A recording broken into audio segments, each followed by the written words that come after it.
indivisible, with liberty and justice for all. Roll call, please. Mr. Alt? Here. Mr. Beistel? Here. Mr. Calero? Here. Mrs. Love? Here. Mr. Miller? Mr. Polakowski? Here. Mrs. Rhodes? Here. Mrs. Shipley? Here. Mr. Bentz? Here. Paige Weaver? Here. Davis Simon? Here. That's 8 present and 2 school board reps present. Citizens' comments, please. Mr. John Scales. Yes, please, to the microphone.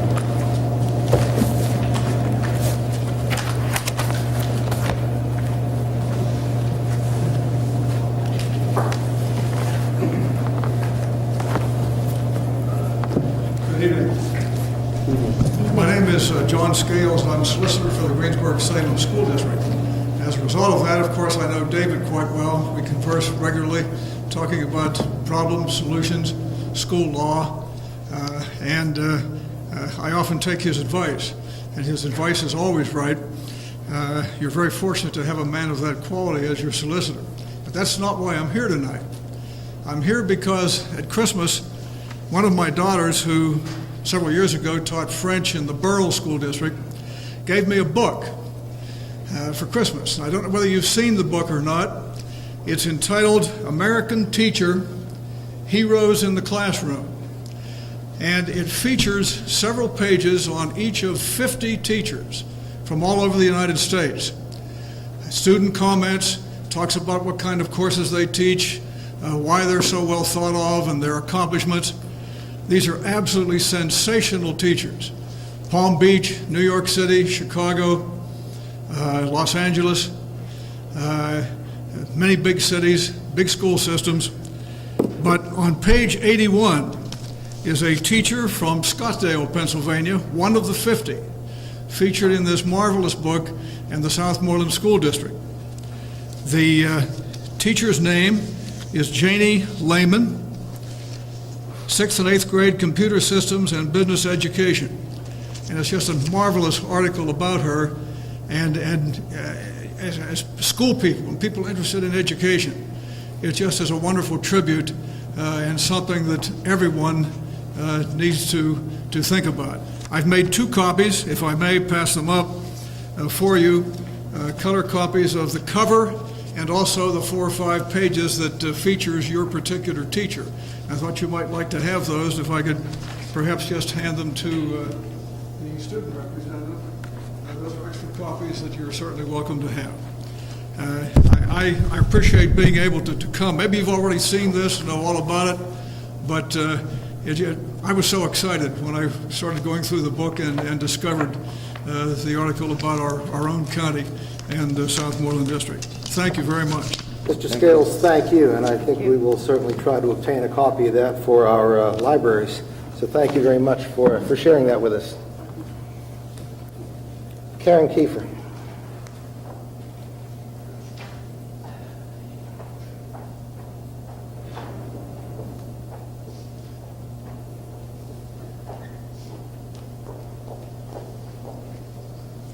Good evening. And John, there have been some wonderful teachers here at Southmoreland. I'm a graduate, I would know. Dr. Siegel stands out in my mind. But I'm here to talk this evening not about a specific teacher, but about what I've read in the Trib, about the dumbing down of America's youth and how America's students have placed 27th behind many lesser developed and economically challenged countries. And I thought not at Southmoreland, not at my alma mater. And when I saw our failing high school, I was a little disturbed. One measure of a school district's success, or lack thereof, of course, is this kind of an assessment. I'm not here to talk about that. The other measure is how a student themselves view the district. This past summer, I sat with my foreign exchange student from Slovakia. He was to be an 11th grade student here, and as we went with the guidance counselor through the 11th grade course curriculum, he kept saying time and again, I had that, I had that. It became apparent to the guidance counselor and myself that he should be in the 12th grade classes, and he was put in advanced placement classes. In other words, he sailed, this 11th grader from a formerly communist country until a few years ago, sailed right over every one of our 11th graders and into the 12th grade classroom. He passed them right by. He then sat for the SATs, or the ACTs, and he scored above the national average by about 5 points. He took these ACTs in his third language. Slovakian is his first, French is his second, and English is his third. And I thought, my golly, what an embarrassment to our educational system that a kid taking the ACTs in his third language who has skipped a grade can score higher than those students that we have been educating for 13 years. This 17-year-old has studied in Slovakia, France, Canada, and the United States. And when I asked them how his educational experience compared, he answered me, and I know, Ken, you asked at the last meeting what we could do to get our high school from an F to an A, and I don't know if you received an answer from the administration or not, but I got an answer from this kid. He said, in other countries you learn, not so in the United States, because he said there's a lack of classroom instruction. His classes in Europe and Canada were 75 minutes long. Ours are 43. He said that faculty in Europe were available to him morning, noon, and night. And he said not so here. And he also said one very important thing, that during his school days in Europe and Canada, they had no sports, no whoop it up, no bump it up, no pep rallies, no club meetings, no picture taking or fundraising activities. It was strictly academic, strictly education. And I heard the administration talking about educational malpractice in their narrative at last week's meeting. However, never once did I hear them say that if you want to excel in academics, you need to start with classroom instruction. So inferior is our educational system that our German student a couple of years ago said that not a single credit that she was earning here would apply. They would not accept it back in Germany. And I questioned her. I said, why not even English? And she said, no, not English. So I said, why are you here? And she said she was here to perfect her English so that she could take her graduation exams, high school graduation exams in Germany in English. And she said that would give her a leg up on college placement and also on the future job market. And that really gave me pause, because I thought about it. You know, the United States once used to have the best educational system in the world. And 70 years ago, I've traveled all over Germany. I saw the decimation that was caused after World War II. Yet they have rebuilt and excelled such that they're leaving our educational system in the dust. My exchange students are not unique. I remember reading in the paper a couple of years ago about the girl who was here from Ukraine. When the reporter asked her how she found her classes, she said, oh, they were easy. I had all that stuff 2 years ago. The boy here, who was here from Germany, also had a similar comment, in that he said he loved studying at Southmoreland, that there was so much time devoted to sports. So I would just conclude by saying, you know, we have succeeded. We have succeeded in dumbing down our student body such that such that they can't compete on an international level. And we have also ever enriched ourselves. While the teachers were getting $990,000 in raises, our students went from warning to failing status. And so I would ask you to please, it's time for some accountability. Thank you. Catherine Fike.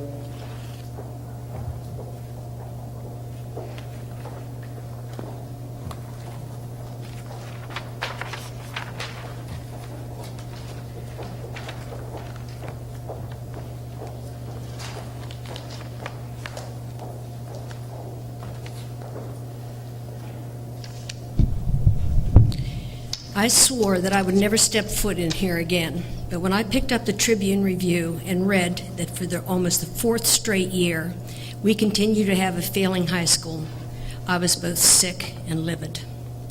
At the final meeting that I attended as a board member, I asked to discuss the serious deterioration and failure of our high school's educational program. The response I got from the board and administration, I was publicly ridiculed and criticized. Amid the catcalls of "stop raining on our parade," or "we're sick of your negative attitude," and "do you spend all your time scouring the internet for negative stuff about Southmoreland," I simply tried to bring attention and corrective action to a serious problem. But never once did anyone even discuss it or ask if I had any recommendations or solutions to this devastating problem. The report that I distributed in October rated our high school, as a D+. It has now sunk to an F. The Pennsylvania Department of Education and the Tribune Review have called you out. Are you going to chastise them too? Or are you finally going to address the issues about which I've been trying to sound the alarm for years? Our local papers have failed to report the truth to our community. But I'm not here to talk about how I was treated. You had your fun, congratulations. I'm here because 1/3 of our student body has overall achievement levels that are both failing and embarrassing. The board, the administration, and the teachers' union have a stranglehold on this district, and our students are paying the price with a failed education. I am not afraid of any of them. All of you should hang your heads in shame except Ken and the 2 new members of the board who now have the opportunity to stand up for our children to address these matters. The teachers' union sends out letters telling people how to vote. The sheep will follow their orders, and I would say be careful what you wish for, but you already got it. It's way past time for the members of our community to step up and demand that our children receive the quality of education for which we are paying dearly.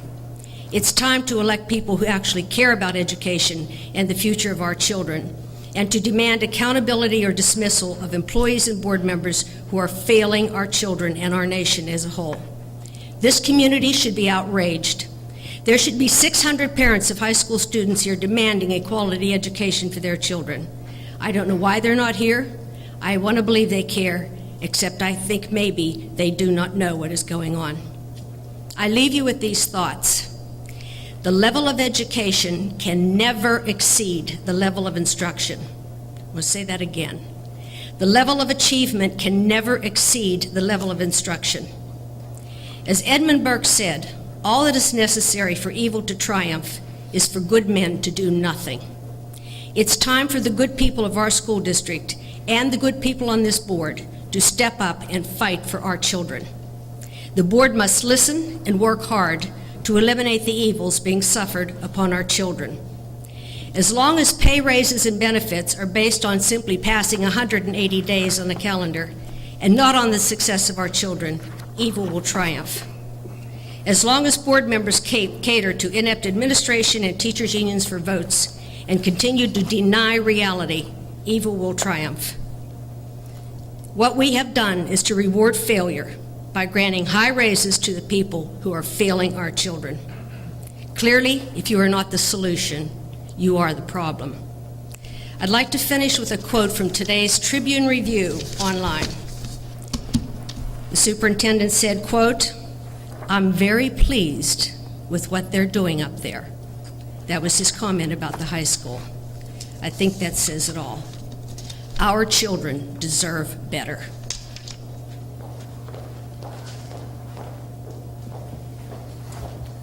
Ruth Shannon.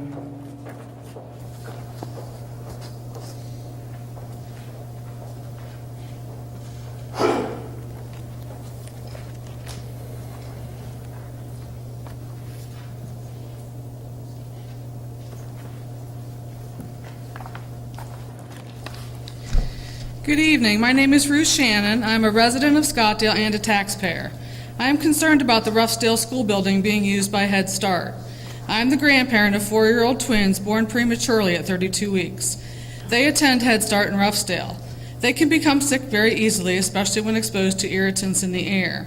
I have heard there may be mold at the Ruffsdale building. My grandchildren were sick 4 days after returning to Head Start in September. Unfortunately, they don't just get a cold. They have ear infections from the coughing. They get croup, which requires the use of a nebulizer breathing treatment, antibiotics, and steroids. They get conjunctivitis and facial rashes. I am concerned about the lasting effects of constant exposure to irritants, which can lead to asthma. My granddaughter visited the doctor 11 times last year, and my grandson had 8 visits. This is not normal, even for preschoolers.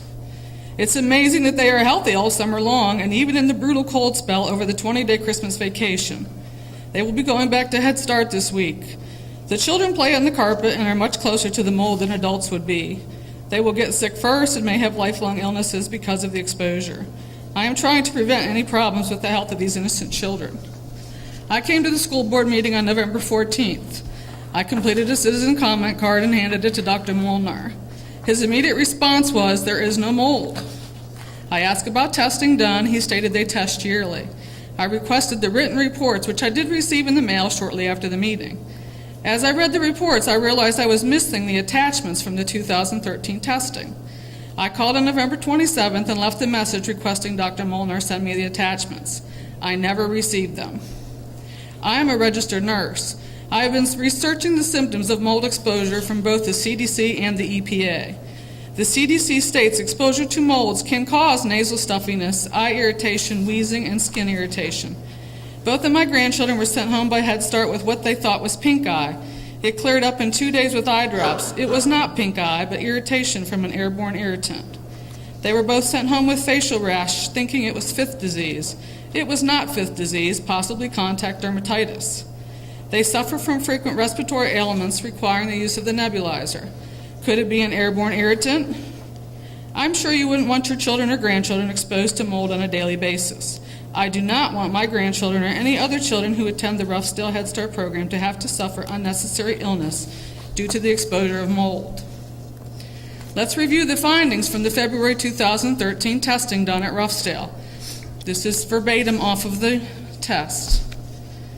Based on the presence of slightly elevated airborne levels of pen-asp, additional investigation and cleaning activities appear warranted. Those are 2 forms of mold.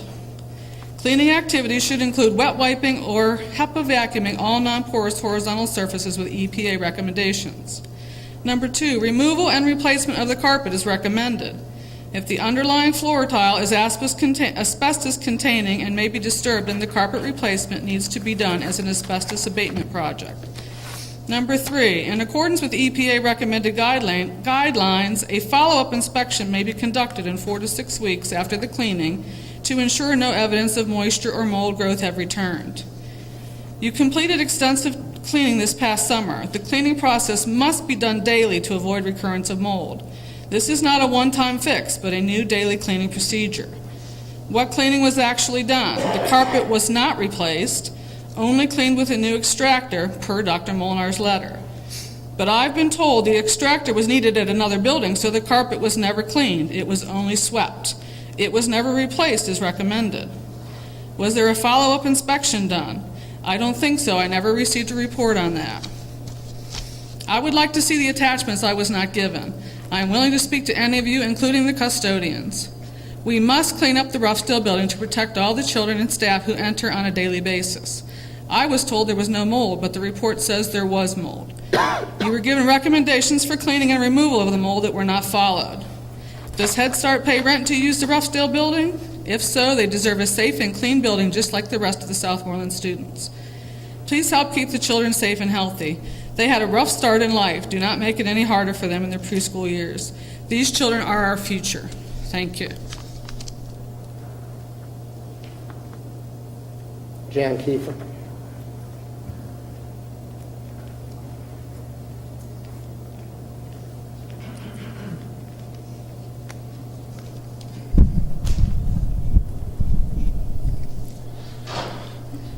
The way children are educated defines our culture, and in my mind, the most effective avenue to change the problems in our culture today is through education. Based on Southmoreland's presentations over the last years, the administration feels charged to deliver good test scores. As of late, you have learned to use different catchphrases so as to not seem to be teaching to a narrowed course. Having been at your last meeting and carefully reviewing the presentation, I did some homework, and to get a balanced picture on the high school performance presentation, I Googled 2 of the names Dr. Scott mentioned with the word protest entered after their names. I found opinions that were common that the common sense approach was traded for a psychological theory of learning, a theory that has no supporting science and a legacy of a citizenry that is unprepared for today's real world. This abstract form of pop psychology or assessment is how the experts are running education in America. You play leapfrog with the neighboring school districts with supercilious numbers and data. International or local, it's still putting lipstick on a pig. To the people sharing my persuasion, last week's high school presentation was more of an assessment of the administration's harmful exercise of pump, memorize, and regurgitate. Seeing it didn't work for 9 through 12, 1/3 of the student body, I'm left with the sorrow knowing that the trade-off from a common sense curriculums were made in vain. There was a lot of talk in the building that night of student self-esteem. The risk is when not done in balance, it gives a false sense of self-worth. It appears here there's been a transference of this faculty to our faculty.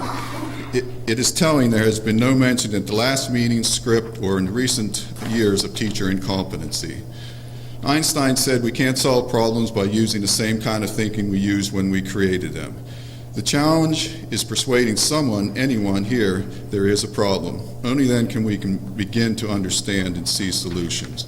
But Southmoreland offers only today's norms. Educators are under the safety net of corporate education standard of practice, so they can't be sued. They know it. They don't have to answer to anybody, so nothing will ever change. On the elections last time, I worked a lot of elections, but I never did school boards, and I did have some math to share on the last election. Before I do that, I'd like to say I respect and appreciate all those who actually make the effort to vote, and I respect those who did not go out to vote. Here's how I broke down the numbers. Here's the math. 85% of the people did not vote for any of you guys up there, ladies too.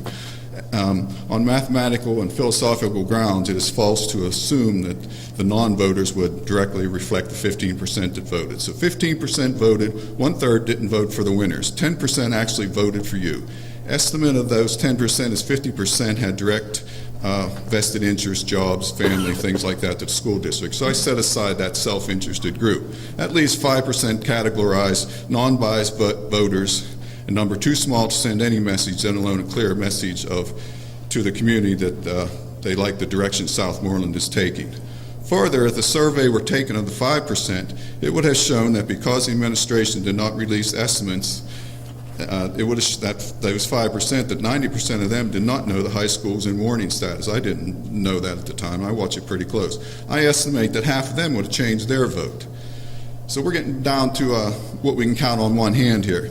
So even with the cover-up vote not factored in, I wound up with a negative number of voters. So I had a friend of mine check my math, and I found out that I didn't factor in the irregularities or the Chicago style of elections that sometimes happen in Southmoreland. Last subject would be Mr. Alt's call for citizen involvement, and I would respond by don't invite but lead. On a rotating basis, I'd like to see different teachers and different board members for that number come up here like I do and other people do and give a response to the last meetings during the public comment period. I want to see how much they retain and how much they absorbed and how they can report and see how they compare to the Tribune Review. If this does not come to fruition for the teachers, I think Mr. Alt should ask, where did the order come from to stay away? What message is being sent to the students that they're going to stay behind that blue line of silence? 30 Southmoreland, seconds. what? 30 seconds. I'll use that at the end of the meeting. Thank you. Echols? Before we get into the voting portion of the meeting, Mark Scheller is here from Echols Architecture. Some of you know Mark, some of you have not met Mark. Mark was actually the lead architect when this building was designed and built, and Mark has been doing some design work on the field replacement, so I've asked him to come and talk to you a little bit about how that bidding process might work and what those options are. Good evening, everyone. It's nice to see the ones that I know, and also nice to meet the new faces in the room. I have drawings that are documenting and showing what the design is and as it stands right now. So I'm going to pass those around. There's 15 copies. I'm going to keep one. They're a little bit larger so that you can see them, but I do apologize. Some of the text is quite small, but I'll do my best to explain it and give you a synopsis of what's on the drawing.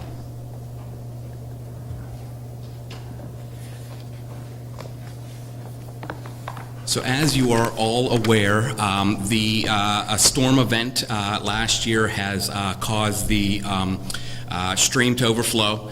caused the field to flood and the turf to be damaged and rippled. So Dr. Molnar called us and had us come down and look at it with our construction specialist as well as some of the architects in the office, and we evaluated some of the things that were done with the field in order to, during the original installation, and some of the things that we could do during this go-around in order to remedy those situations and prevent any damage for future flooding and really prolong the success of the field.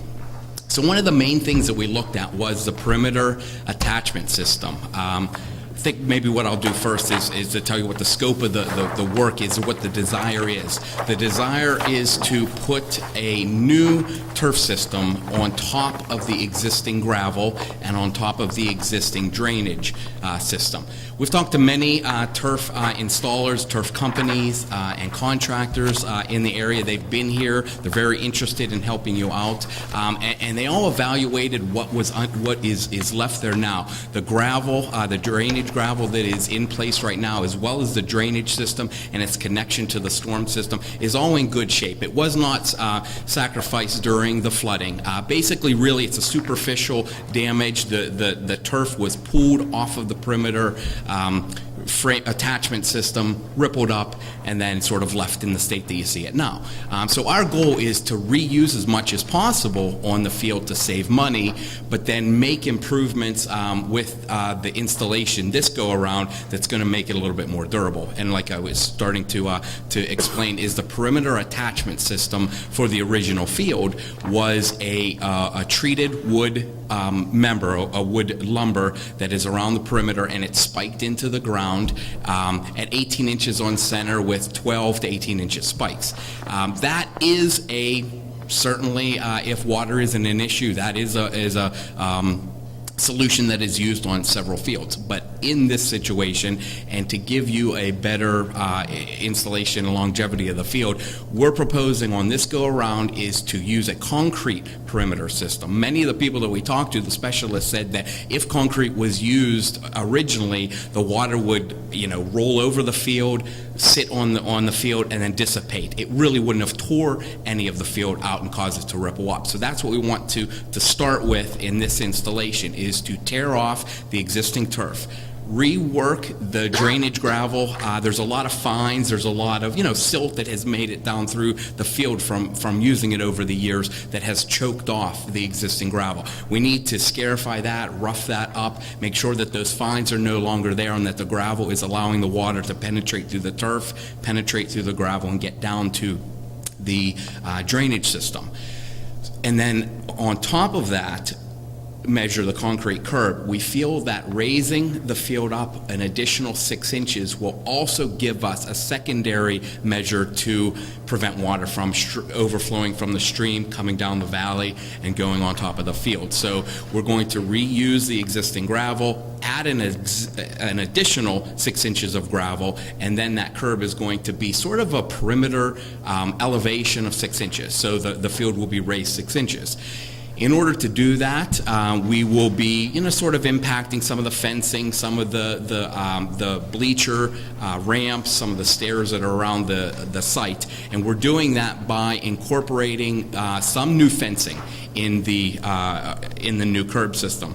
So if we go back to the drawings, I just want to sort of orient you as I go through the drawings.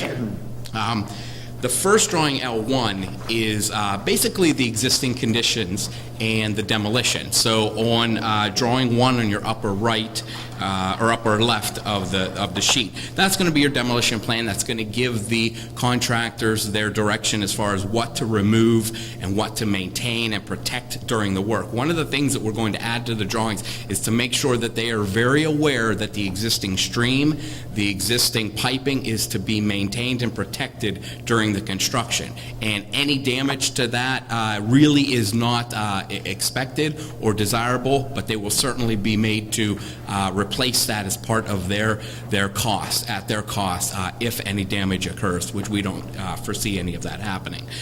So that demolition drawing will tell them what to remove as far as fencing. There's some electrical components around the site that will need to be temporarily relocated in order to put the new turf in, put the new gravel in, put the new concrete surround in as well. So that's sort of what that drawing is. The next one that I want to talk about is the base bid key plan, and that's the drawing 6 on this sheet L1. The way that we're setting up the documents for bidding is that we want to give the school board and the district the most flexibility to select a turf system as they certainly can. So what we have a lot of interest. We've got calls, from starting the project, we got calls from many turf manufacturers. We have selected some of the top names in the industry. They do collegiate, they do high school, and so what we're going to do is put them against one another, and we're going to have them bid apples to apples with their system. So let's say that AstroTurf, they have a Cadillac system, they have a Chevy system. We want to make sure that they give you a price on both of those and then give you the decision to select that, either one that meets your needs.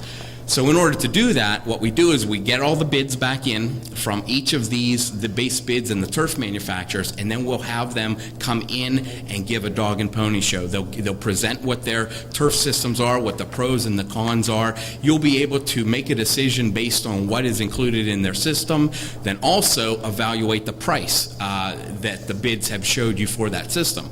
So then you'll select the system that you like, and then you'll also then select the lowest bid.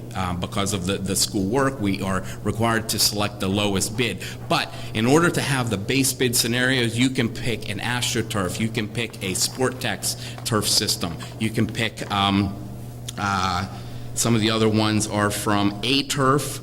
We have ProGrass, ProGrass, who's done the original installation. We met very closely with them and we said, what would you do differently this round? So now we have a increased specifications from ProGrass in order to comply with the new installation.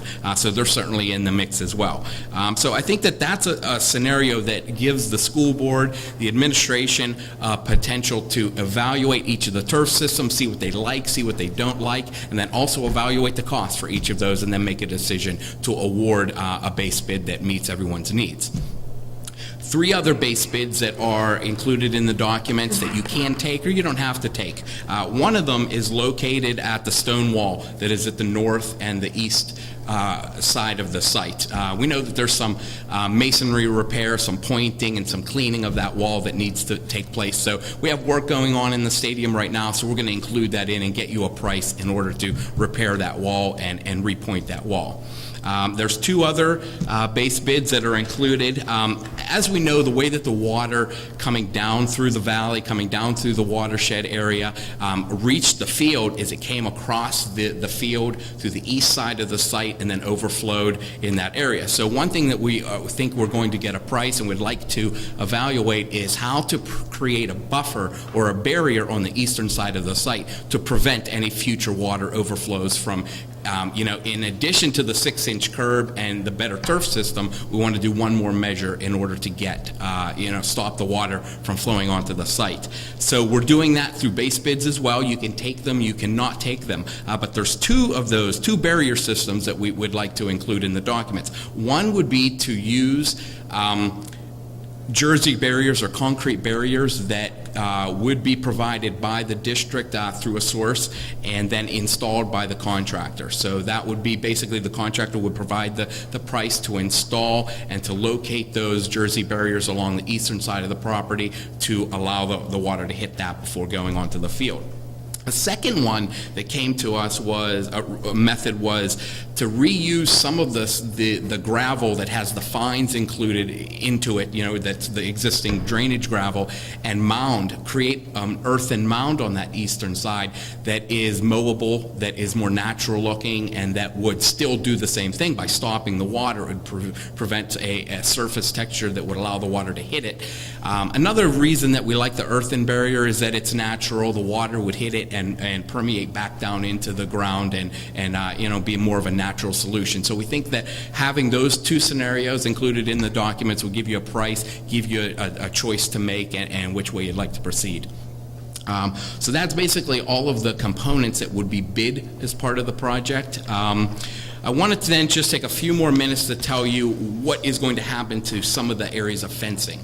In order to create the concrete curb on the east and the west side of the site, it's going to impact the fencing. So we're proposing to demolish the east and west side of the chain link fencing and the gates, install the new concrete curb, and then anchor new fencing inside of that concrete curb. If we didn't remove the fencing and just build a concrete curb there, you would have a maintenance and a landscaping issue where the concrete curb would be adjacent to the fencing, and we all have seen grass that grows next to fencing, and it's sort of hard to maintain. So we felt that removing the fencing entirely, put a new concrete curb, anchor new posts in, and new chain link fencing is a good way to work those two systems together and minimize maintenance and landscaping issues in the future. So the east and the west side fencing and gates would be replaced. There would also be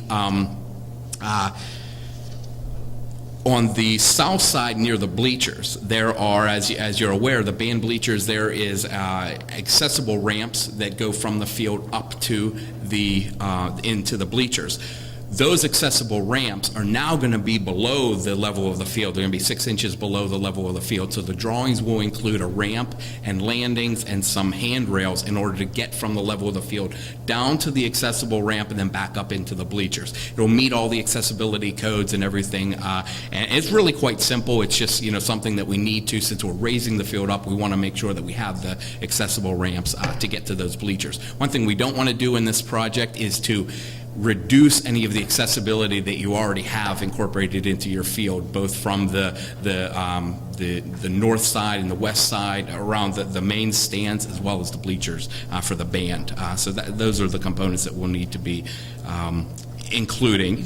There's several things that are in addition to the actual field and turf replacement. That really, I think that's a summary of everything. I'm sure you have some questions and that I can answer, as we go through. I can't think of anything else on the drawings that would be specifics. I know that we've been working with Mr. Patonic on the language of the contracts, the instructions to the bidders, to make sure that, from the school district standpoint and from Dave's standpoint, everything is protected and that we're really getting good instructions out to the bidders so that we can get the most competitive pricing and so that everyone's on the same page when they give us their bids. We're very close to the end of the putting the documents together. We'll be working on the front end, some of the stuff with Dave. The specs are all ready to go. So if everything I've explained tonight is okay with you, we are ready to go out on the street as early as next week. Probably just say next Friday to start over a weekend, advertise for 3 weeks, bid the project for 3 weeks, and then receive bids, let you do your interviews, let you evaluate the bids, and then at a following board meeting, then vote to enter into contract with somebody and then get them on site and start working, get into their schedule as well. Obviously, weather is an issue now, so we want to make sure that we're not going to get any heavy rains, so it'll be something that they'll work around. But I think that a lot of the contractors we talk to, as well as the turf manufacturers who will be bidding this, are anxious to get going. They don't see any problem getting this installed and doing the work before your summer practices and things start. So that's the schedule, and they're anxious to start and get the drawings to start bidding. So. Before you ask questions, just to add one piece of information which Mark may not even be aware of right now. We've been working very closely with the railroad company, and they were kind enough to bring some equipment in, and they actually did put a channel in because a lot of the runoff came from that bank that goes behind the band bleachers up to the railroad, and they actually did put a channel in for us so that we will no longer receive as much of that runoff, and that water will be channeled into the stream, downstream of the field area. So. Yeah, that's very good. And we also know that we don't really want to modify the stream bank. We don't want to modify those things, but having that swale cut in by the railroad is certainly a good measure to let the storm system do what it's intended to do without getting overloaded. That's a nice feature to have. And we do appreciate the cooperation that they've extended to us. Other questions for Mark? Only one question I have. The logo in the middle of the field. Yes. We could not have playoff games here or host them because of the fact the logo oversees the down mark. Okay. Now, is that going to be? That is, Jack had relayed, that could be made smaller so that that's inside of the down markers. That is certainly something that we are aware of. We couldn't have playoff games. Okay, yeah, we can make that any size you'd like. Okay, absolutely. That is something we are aware of, and the drawings, and I apologize, do not show that. We're working off of a scan. This is actually the condition that it is now, and then I'll modify that before we go out to bid. Put a demand. Upper end of the stadium, where you're going to put the cement barrier underground, Yes. and the fence is going to go on top of it. Now, are you going to put the fence on top of the carpet and drill down through that cement, or are you going to go and cut the carpet around the cement, or it's put on top of it? The carpet, you're meaning the turf? Yes. Yes. No, the turf actually goes up to the edge of the concrete. Don't go over? It doesn't go over it, and what it does is along the perimeter, the inside face of the concrete is actually a treated wood member that is attached to the concrete, and then the carpet gets stapled into that. There's an alternative detail that I may be putting onto the drawings, which would be to eliminate that wood altogether and to have them, a lot of the turf manufacturers like to have a little bit of a recess on that concrete, and then they glue the carpet. They glue and staple it and tack it. And then, at the 10 years or 12 years down the road when that needs to be replaced, they just pull that off, put new glue on, and put the new carpet on. So I think that could be a contractor option to do that. But we have done successfully both details with using a treated wood nailer. As long as it's attached to the concrete, it's not going to go anywhere. So that's a nice thing. So the carpet comes over, then the concrete, perimeter is outside of that, and then the fence posts come inside of that. So they don't have to be an interact. auction to the contractor when everybody's going to bid this, and if they put an option in there, then everybody is going to bid it the same. Yeah, we oftentimes do that because it's not going to make or break the quality, and if it's going to give them a cost benefit that you're going to recognize, then that's okay. We're okay with that. As long as we're okay with both of those details meeting the needs and the longevity of your field, we're okay with that. We oftentimes do that in order to give the contractors maybe a little bit of an edge to sharpen their pencils, and then you'll realize a better cost. We don't need to do that if you're concerned about that, but it's just some time that we oftentimes... I don't want any hidden stuff. When this is done, I want it done properly. Exactly. But we're in the shape right now that this shouldn't have happened. Right. In the past.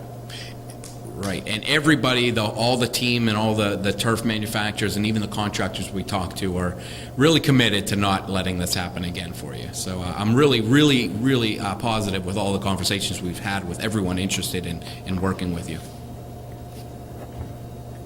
Gail?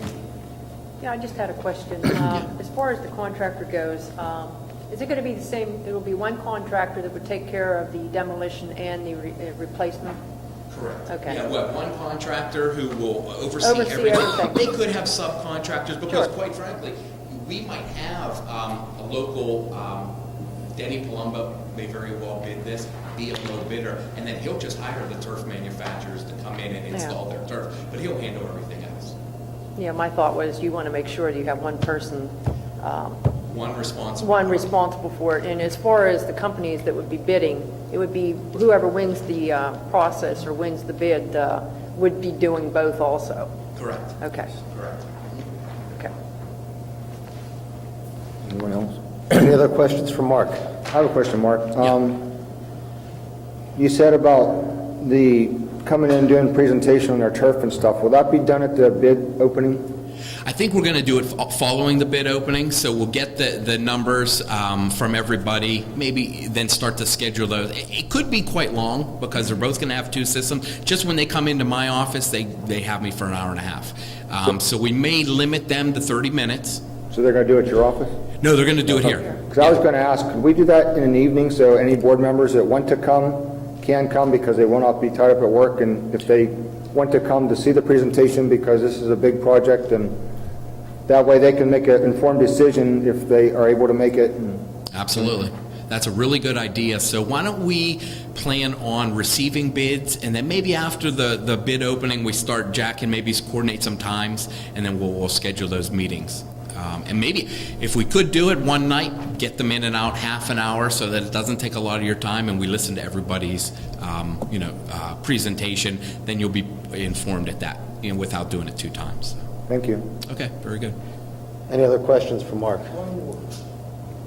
I know in discussion before, going using the old product, okay, where we're at, is the insurance company good with this? Because they were afraid of lawsuits and everything prior to hurry up and get it done, just fix it. You know what I'm saying? And they don't want to have any problems after this is done. With any, using the old products, is this satisfactory to them? Because they're paying the bills.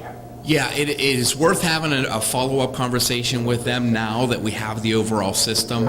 It's certainly something that we're sensitive to. We don't want them to feel that you're putting a Band-Aid on an incorrect system. We do have plenty of specialists that have looked at it and said that it's okay, so maybe we have to get something to the insurance company. But maybe let me work with Jack on that and make sure that they're informed. It's a very good point. We don't want to overlook that and we don't want to, do anything that's going to impact your recovery. So. I think Mr. Beistel, their concern was straightening the old carpet with the existing divots and things that were underneath. Oh, yeah. They didn't want to use the old carpet because of the condition and the stretching that had occurred. But I think putting a new sub-base on will be fine, but we will follow up with them. It's a very good question. Mark? Yeah. Also, to the center logo, as Mr. Beistel was addressing, I've seen at some different stadiums, and I think the athletic director, Mr. Swink, has also seen that sometimes the logo can be the same size, but instead of having all that white that we had in there, if it's just a green color like the turf, then you're still able to see the hash marks and everything is fine, so you might want to look into that also. That's an option as well. I think we probably could, once we hire the contractor and get them on board, really start to present some logos to them. As long as they own a logo and know how they're going to seam it and cut it in, we'll have some flexibility to do that. But those are all good options. But we do have time, even once we're in construction, to start to get that worked out. That's a good point. Thank you. Yeah. I think we should treat those presentations as a public meeting because it's part of the information of the bid process and you making the board making a formal decision. Okay, so we'd have to have how much notice? We'll schedule a special meeting and take care of that. That's exactly right, though. It does need to be a public meeting. They're excited about presenting to you. I know they are. They love their own products. Oh, yes. Yeah, it's quite Anything else from any other board members? Any questions from our student reps at all? Thanks, Mark. Mark, thanks very much. Safe travels back. You have a all long right. drive My ahead of pleasure, you. everyone. Thank Thank you. Yeah.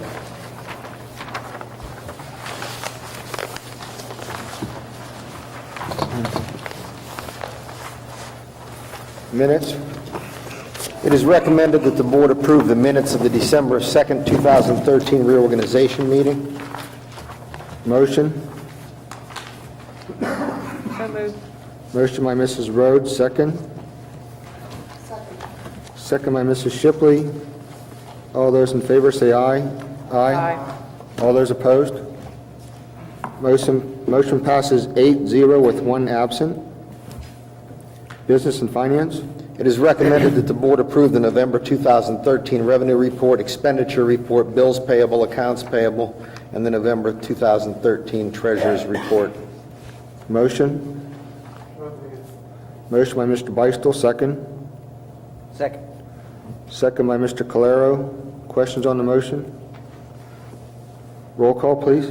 Mr. Alt? Yes. Mr. Beistel? Yes. Mr. Calero? Yes. Mrs. Love? Yes. Mr. Polakowski? Yes. Mrs. Rhodes? Yes. Mrs. Shipley? Yes. Mr. Benz? Yes.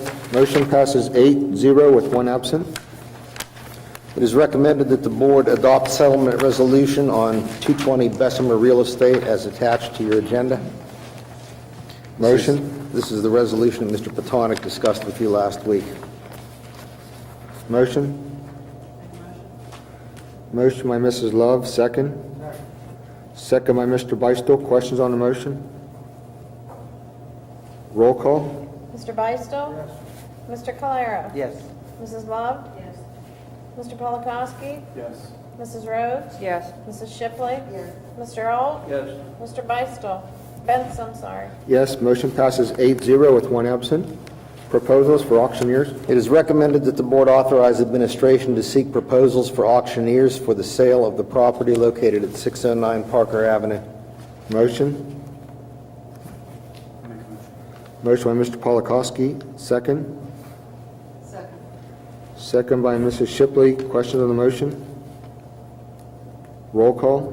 Mr. Calero? Yes. Mrs. Love? Mr. Polakowski? Yes. Mrs. Rhodes? Yes. Mrs. Shipley? Yes. Mr. Alt? Yes. Mr. Beistel? Mr. Benz? Yes, motion passes 8-0 with one absent. I see no old business. New business, Act 1 resolution. It is recommended that the board adopt the attached accelerated budget opt-out resolution certifying tax rate within the inflation index and no need to comply with Act 1 accelerated budget procedures for 2014-2015. Motion. So moved. Motion by Mrs. Love, second by Mrs. Rhodes. Questions? Shipley? Yes. Motion by Mrs. Shipley, sorry. Questions? Roll call, please. Mrs. Love? Yes. Mr. Polakowski? Yes. Mrs. Rhodes? Yes. Mrs. Shipley? Yes. Mr. Alt? To qualify my vote, what I want to say is that this budget does leave open the possibility of a tax increase up to the limit, and therefore I will vote no. Mr. Beistel? Mr. Calero? Yes. Mr. Benz? Yes, motion passes 7-1 with one absent. Post policies 333, 433, 806, and 818. It is recommended that the board post revisions to the following policies for 30 days. Policy 333, professional development for administrative employees. Policy 433, professional development for professional employees. Policy 806, child abuse. And Policy 818, contracted services. Motion, please. Motion by Mr. Beistel, second. Second. Second by Mrs. Rhodes. Questions? Roll call. Mr. Polakowski? Yes. Mrs. Rhodes? Yes. Mrs. Shipley? Yes. Mr. Alt? Yes. Mr. Beistel? Mr. Calero? Yes. Mrs. Love? Yes. Mr. Benz? Yes, motion passes 8-0 with one absent. Comprehensive Planning Committee. It is recommended that the board approve the Comprehensive Planning Committee, a list of which is attached. Motion.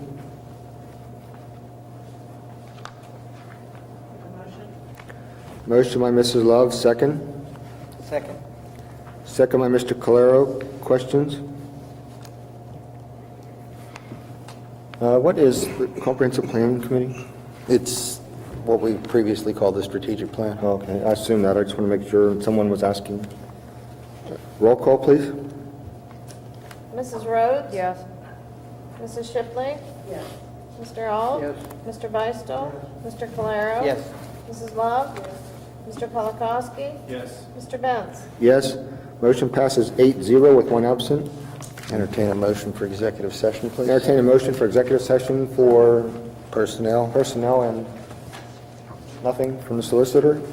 Motion. Motion by Mrs. Shipley, second. Second by Mr. Beistel. All those in favor say aye. Aye. All those opposed? Motion by... That print is yours. Blueprint, yeah. Motion by Mr. Beistel, second. Second by Mrs. Love. All those in favor, say aye. Aye. All those opposed? Motion passes 8-0. Personnel, varsity girls head softball. It's recommended that the board approve Todd Bunner as varsity girls head softball coach. Motion.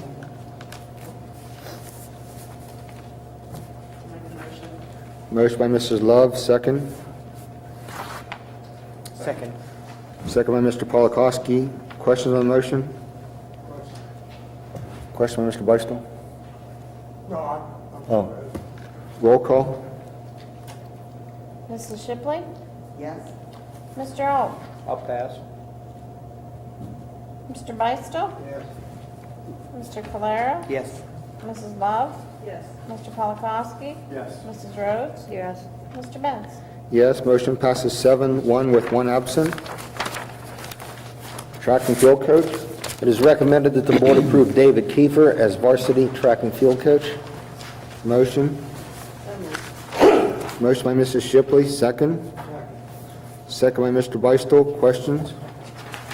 Roll call? Mr. Alt? Yes. Mr. Beistel? Mr. Calero? Yes. Mrs. Love? Yes. Mr. Polakowski? Yes. Mrs. Rhodes? Yes. Mrs. Shipley? Yes. Mr. Benz? Yes, motion passes 8-0 with one absent. Addition to day-to-day substitution list? It is recommended that the board approve the additions to the day-to-day substitute list. Motion. Motion by Mr. Beistel, second. Second. Second by Mr. Polakowski. Question on the motion? Roll call? Mr. Beistel? Mr. Calero? Yes. Mrs. Love? Yes. Mr. Miller? I'm sorry. Mr. Polakowski? Yes. Mrs. Rhodes? Yes. Mrs. Shipley? Yes. Mr. Alt? Yes. Mr. Benz? Yes, motion passes 8-0 with one absent. Student report? Congratulations to November Star Scholar, Big Weaver. And congratulations also to November Spirits at Southmoreland student Jordan Grip.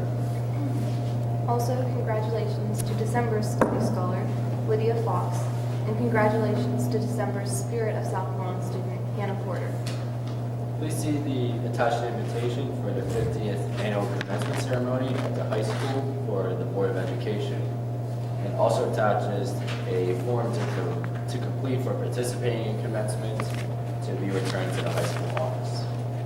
Southmoreland's annual holiday dance was sponsored by the freshman and sophomore classes and was held on Tuesday, November 26th. Also, an update that for YEA, our Breakfast with Santa was held on December 7th, where students helped serve breakfast, did arts and crafts with the kids, and also introduced the children to Santa Claus. Also, YA students aided in the autistic-friendly performance of the Nutcracker on Friday, December 27th. The first round of Keystone exams were held on December 5th and 6th. Only Algebra 1 tested this round. The guidance office is also preparing the winter Keystones for biology and literature to be held today and on the 10th. This year's financial aid nights has been scheduled for January 14th. It is combined with Mount Pleasant School District and will be held at Mount Pleasant School District. Parents and students from both districts are invited to attend. The senior class is sponsoring our first Give Up Your Phone for Make-A-Wish. Students will give up their phone for pledges, and a young child who isn't as lucky as us will benefit from this effort. Ms. Ansel is also now offering applications for our child lab, which can be obtained in the main office or by emailing her.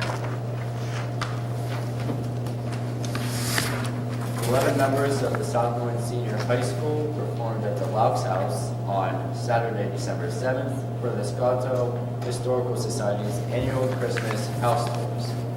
Michael Garlowich also worked all afternoon at Gloria and Levi Miller's home with parking. The 2013-2014 Southmoreland School play is entitled John Lennon and Me. A delightful mix of comedy and drama, the lead character, Star, who suffers from cystic fibrosis and lives in Hart House, a home for sick children, is put into a whirlwind when her new roommate arrives and challenges the way she feels about life. Star takes the audience through the moments in her life where she faces fears, makes friends, and comes to terms with herself and her illness. Practices for the play have already started, and we hope to see you all there on opening night. The following books were donated by the Southmoreland administrators and Board of Education to the Southmoreland High School Library in memory of Maddie Miller, mother of school board member Mr. Levi Miller. Amish and Mennonite by Joyce Leibel. Beliefs, Mennonite Faith and Practice by John D. Roth. From Amish and Mennonite Kitchens by Phyllis Pellman Good. Mennonite in a Little Black Dress by R. Jansen. And Mennonite Meets Mr. Right by R. Jansen. The following books were donated by the Southmoreland administrators and Board of Education. Brides of Lancaster County by Wanda E. Brunstetta. The Daughters of Lancaster County by Wanda E. Brunstetta. And also Lydia's Charm by the same author. Mock trial teams have been diligently preparing for the upcoming competition. The advisor is Mrs. Jenna Hickson, and students have been practicing after school on Mondays, Tuesdays, and Wednesdays. The prosecution competes against Penn Trafford on January 30th, and the defense competes against Somerset on February 19th. Both competitions are at the Westmoreland County Courthouse with actual attorneys serving on the jury. Thank you. Thank you. CWC report? Yes, we had a short reorganization meeting on December 18th. We elected a chairperson and vice chairperson, set the meeting dates for the year,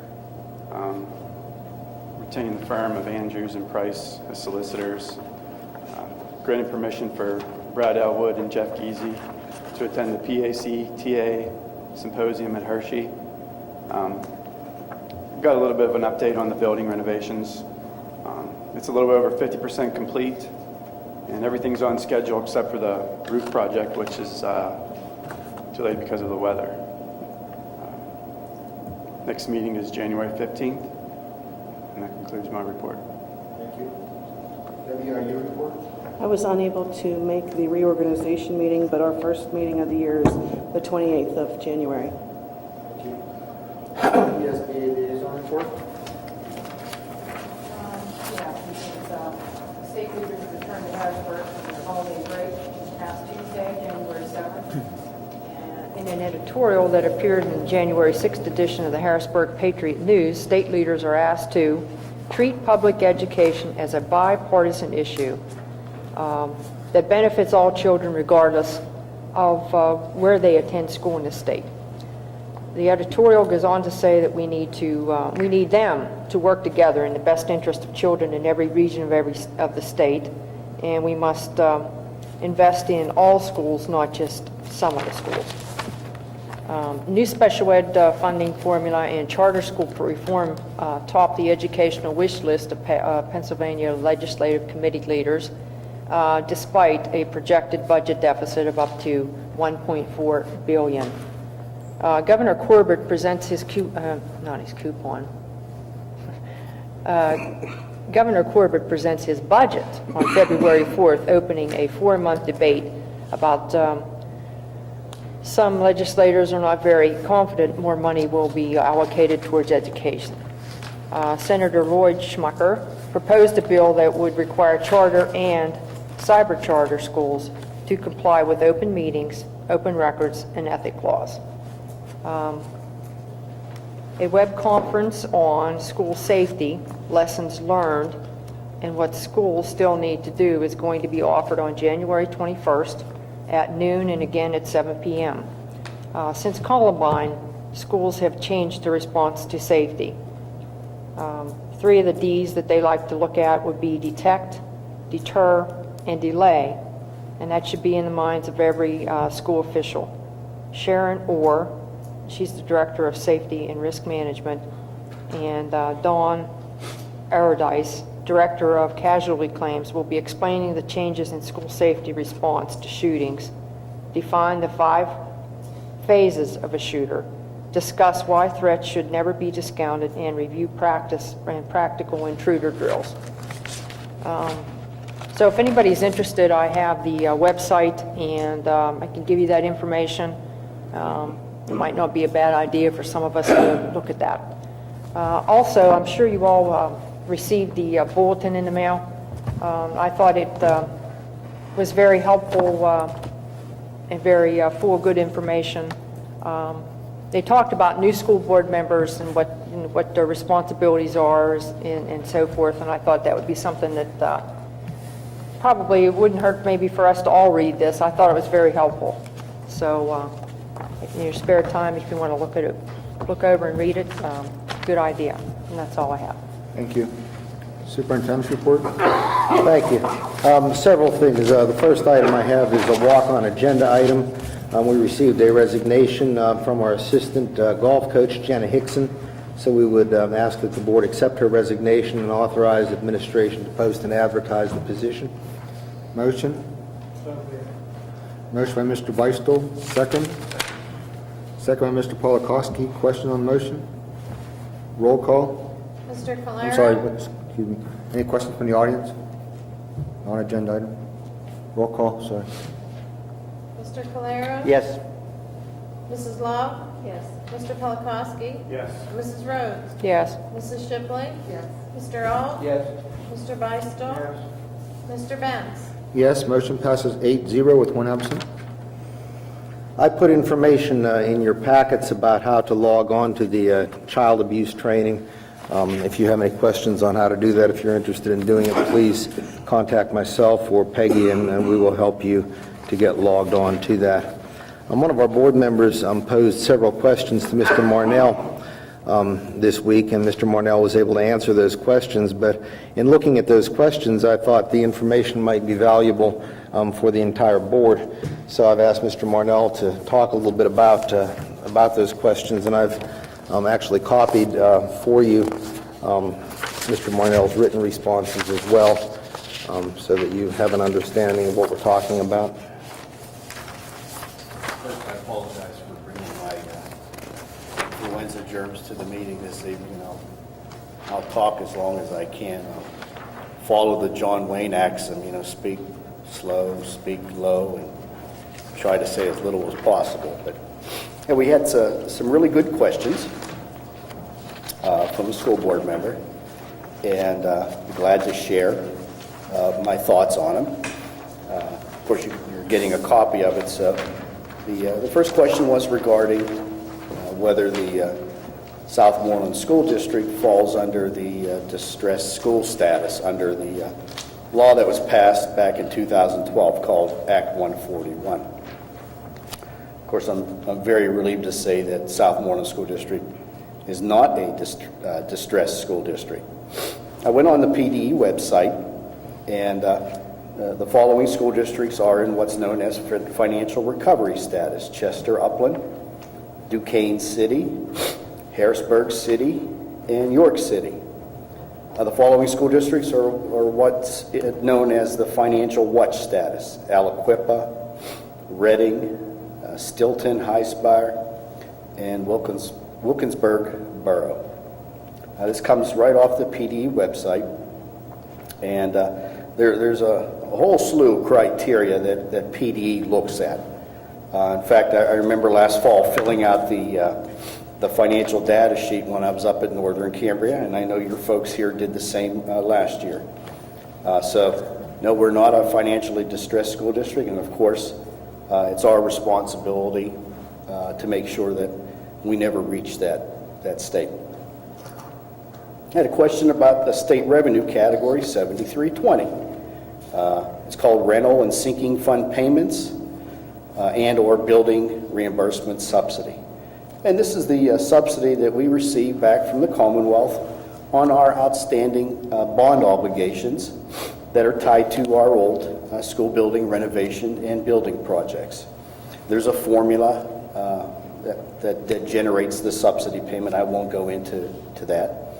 And we'll receive that subsidy payment as long as the bond issues remain outstanding and or the Commonwealth continues to fund those. There was a question regarding school per capita taxes. And school districts have available to them two types of per capita taxes. And they're both $5. One is called Section 679. It's right in the Public School Code. And the other one was passed back in 1965 under Act 511, another $5 tax. Together, that's a $10 tax. Also in Act 511, it gave the municipalities the option to have a $5 per capita tax. So if you're in a community where you get a per capita tax bill, it's a $15 tax. $10 goes to the school district, $5 to that community.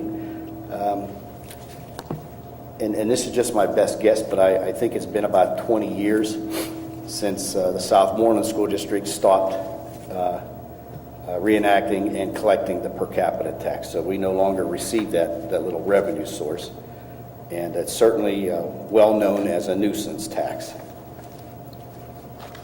Another question was regarding the use of Piper Jaffray as our managing underwriter and the lead underwriter to do our next possible bond refunding. Currently, there are managing underwriter. Piper Jaffray, I understand, has been with your district for many years, leading your bond financings, whether it be for new money or for refinancings. Like I noticed that you did a refinancing in 2012, you did one in 2013, and we had the opportunity in 2014 to do the same because of low interest rates. Piper Jaffray is a regional investment banking firm. They specialize in public finance. They know the primary and secondary school market. I've worked with them in the past at my other posts. Very reputable, very good firm. And can you use another underwriter? Well, certainly. There are other good underwriting firms out there that you could avail yourselves. But you'd have to, just like with the architect and designing specifications, you'd have to step back, do an RFP and interview and select a new underwriter. But those are available. In fact, there's even companies out there like Public Financial Management that are independent financial advisors. So those options are available to you. But Piper Jaffray is a very reputable firm, a good firm. And I certainly, in fact, I've already started working with them on a potential new bond issue. So we're already running and sending information to them. That's all I have this evening. Any questions, thoughts, comments? How soon would we be doing this refinancing, Jack? It possibly could happen as early as April. Okay. I didn't think we'd be fooling around with that. Well, It's a process. it is a process. Mr. Patani gets involved. I'm not sure who your bond counsel is, but we would involve the bond counsel, obviously. So, yeah, there is a process involved. Right now, we're in the very preliminary stage, which is sending the folks at Piper Jaffray loads of information. They prepare what's known as an official statement. It's got all kinds of good statistics and figures in there. So we're at that stage right now. Our bond counsel for most of my tenure here has been Mr. Clifford Castell at the Eckerd Siemens law firm in Pittsburgh. Good. No other. This week, as you know, we had to, well, last Friday we ended up closing, and then we were closed again on Tuesday and had a delay on Wednesday due to the weather. What we tried to do, especially with the predicted cold weather, we tried to get that information out to parents in advance so that they would be able to make babysitting arrangements, child care arrangements, work arrangements, whatever the case may be. So just for your information, these are just copies of the letters that went out on each day to parents, talking not only about the fact that we might be closing, but some tips on dressing children for cold weather, and then there's some tips from the Mayo Clinic as well. So that's just for your information. The last item I have has to do with our high school situation, which was certainly discussed earlier this evening. And I have a little slide presentation for you, but instead of pulling the big screen down tonight, I'm just going to show it on that wall over there out in the cafeteria. So if you're sitting anywhere to my left of Peggy, just come on over here, step down off the stage so you're able to see what's going on.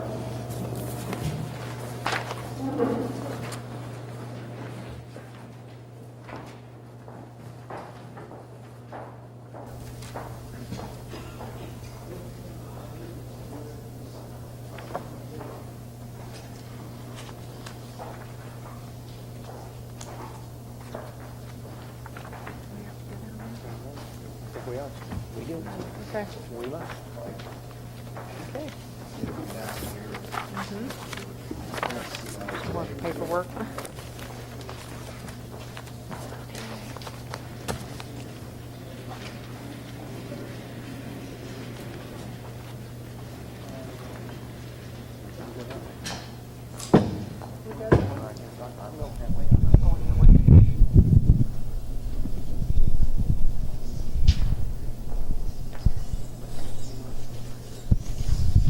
I just wanted to give you a little bit of history and perspective in terms of a couple of the measures that were discussed in the school performance profile. And the first one I wanted to talk to you a little bit about is our SAT trends. And I trended SAT scores from 2009 through 2013. And as you can see, in 2009, in our verbal, we were at 495. We dipped a little bit in the subsequent years, but in 2013, our verbal scores rose to 509. So that was a significant jump, and we were very pleased about that. Not to say that our high school doesn't still have some issues, but I think we're starting to trend in the right direction. And that's actually what I'm pleased about when I say I'm pleased with what's going on at the high school. I'm pleased with the improvement measures that are beginning to take place there. Mathematics in 2009, we were at 513. We kind of went up and down a little bit, and we were at 502 this year, which was a bit of a jump from last year, but certainly not where we would want to be. Writing, we were consistently somewhere between 477 and 488, a couple of years lower, but again 477, for a total of 1488, which is actually the highest score we've had since 2009. Pittsburgh Business Times, for the first time in my memory, we were ranked in the top 50 high schools in terms of SAT scores for this past year. That, to my knowledge, has never happened before, so I was quite pleased to see that. We were ranked at number 44. Number 44 certainly isn't where we want to be. We'd like to be at number 1, but we did make the top 50 this year, which is something that, to my knowledge, again, has not happened before, so we're quite pleased with that.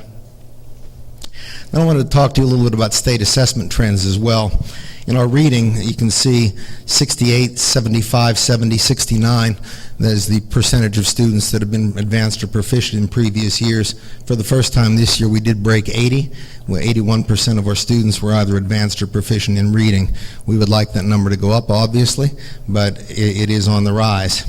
Mathematics, this year we were at 64.47% of our students advanced or proficient. 2010 was a little bit better than that. We would certainly want to see that number going up somewhat. In science, that might be the elephant in the room right now. We're hovering around the 40% area. That's certainly not where we need to be. And in writing, 90.6, 92, 90, 89. So we're hovering right around that 90% advanced and proficient mark in writing. So writing has always been one of our strongest areas. And Dan, do you have some information on how that compares to the state averages?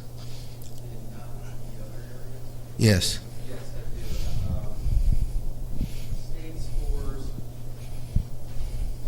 in mathematics, we go 3 years, 10, 11, average was 60.3 in math. In 11, 12, the state average was 59%. In 12-13, the state average was 38.6%.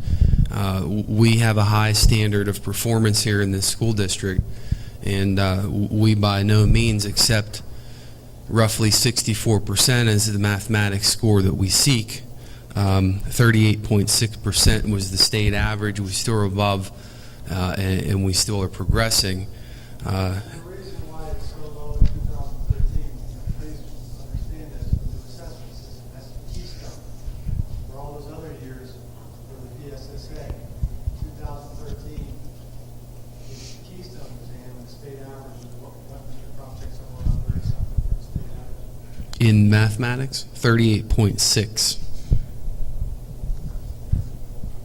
Predict that it will go up in this district as well as start to go up across the state as well.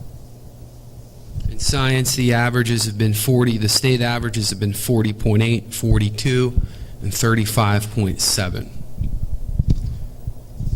Furthermore, looking back in trending data, going back to 2000, as early as 2006 at the Southmoreland High School, just recalling proficiency levels in 06, our mathematics proficiency level in 2006 was 44, and our reading proficiency level in 2006 was 58.9. So we have trended upward, in particular in a couple areas, and as part of our long-term goal here. What was the Keystone average in reading? Keystone averages in reading this year, 49.9% was the state Keystone average in literature. At 82%, not only did we perform historically high at the Southmoreland High School, but also a little less than double what the state average was in literature exams. So that's just some further information. Thanks, Dan. And again, I don't intend to say that, we're by any means satisfied with the current performance at the high school, but what I'm trying to point out to you is that we do have an improvement plan in place, and we are, we're trying to follow that, and it's starting to pay off, albeit slowly. Last week, we kind of talked a little bit about how we might have done things differently in terms of preparing for the Keystone exams, and we discussed how some school districts may or may not have stopped their regularly scheduled instruction to do refreshers in algebra or literature or biology for students who had not had those courses in a number of years. I was contacted the day the profile came out by a reporter from the Tribune Review, and that's one of the things I said to him. I said, we did not go back and do refresher courses. We continued with our regularly scheduled curriculum as we had promised parents and students that we would do. And those remarks were published in the Tribune Review. I was quite surprised the other day when I got an email from the Acting Secretary of Education, Carolyn Dumaresque, and her comment was this: thanks for your comments regarding the school performance profile. I think you made the right call regarding not changing the curriculum or stopping to prep. Once the Keystones are given as end-of-course exams, we should show better results. And that came on that very cold day, so her parting comment to me was, stay warm. So even though if we had done things a little bit differently, our scores might be a little different, and we wouldn't have some comments here about being a failing school, I do think we're on the right track, and I can assure you that we're making every effort to make those improvements as time goes on. Mr. President, that concludes my report.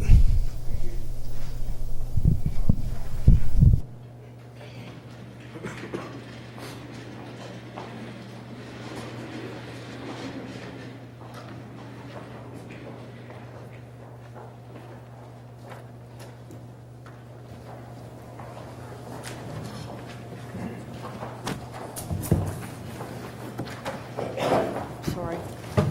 These chairs, you have to watch them roll right off. They do roll.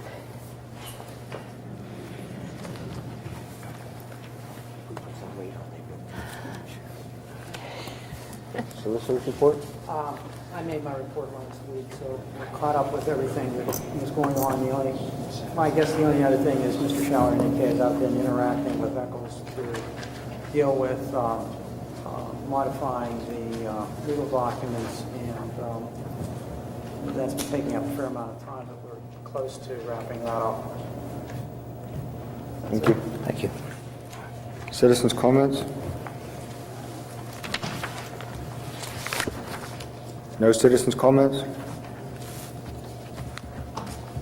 Anyone from the board have anything?